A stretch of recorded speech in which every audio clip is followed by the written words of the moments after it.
Okay. Right here. Thank you, Senator. Hi. Okay.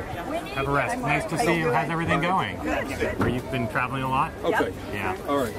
Have a seat. Get a little rest. Do you want some water? Are you doing well? No, we're okay. We only have a few minutes. Okay, let's start talking. What you got? So you like issues and serious substance, that's what you talked about today, but this there is pageantry. How do you feel about that?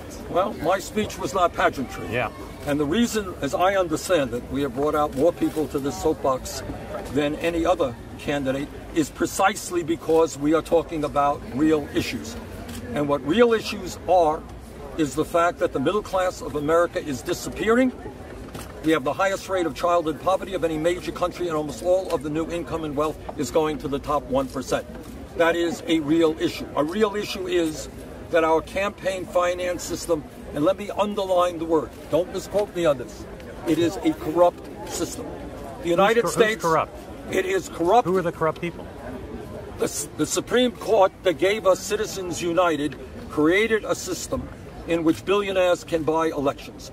The United States can no longer go around the world and lecture countries on democracy when what our country is becoming is a system in which billionaires can spend unlimited sums of money to elect the candidates of their choice. You used the word corruption. Yes. So who's corrupt? The billionaires? The people system, taking the money? no. The system is corrupt, but not corrupt. any of the people. Look, they are obeying the law. The Koch brothers are going to spend more money than the Democrats and Republicans. Is that illegal? No. The Supreme Court said they can do that. I'm talking about a corrupt system. Is it an instance, though, of corruption if one of your rivals or any of your rivals has a super PAC that accepts money from billionaires?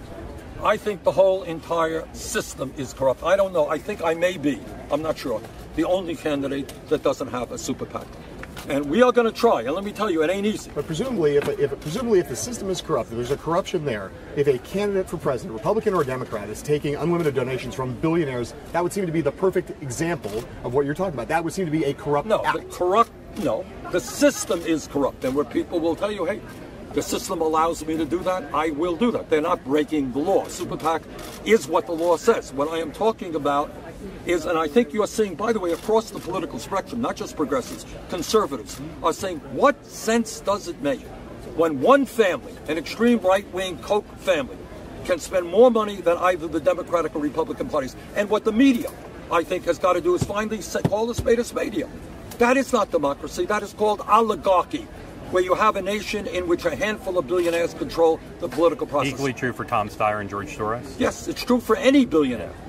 All right, but clearly in this election, most of the money is going to come from Republicans. But the idea that any billionaire can have this outsized influence makes no sense at all to me.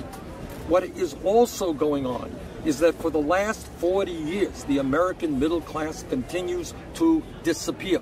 Youth unemployment, African-American youth unemployment today, real unemployment, is 51%.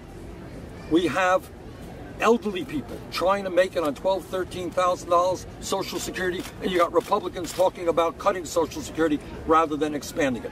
So I think the nerve that I am touching is simply telling the truth, and people are nodding their heads and say, yeah, the economy is not going well for me or for my mom or for my kids. And that's kind of what this campaign is about. Maybe the last question. An Iowa-specific question. Yeah. You spent the last week, you were out on the West Coast, had Yeah. huge crowds, tens of thousands of people, right? Yeah. You get here, you were just in Boone this morning, just a few hundred people. No. Is that a letdown? Are you kidding me? Boone, Iowa, we had 600 people. Does anybody know the population of Boone, Iowa? That's a good part of Boone, Iowa. That's a great crowd. Before you go, these people have not heard your monster imitation. Can you get? Thank you. Good to see you. Thank you, guys. I shook his head. Good way to end that.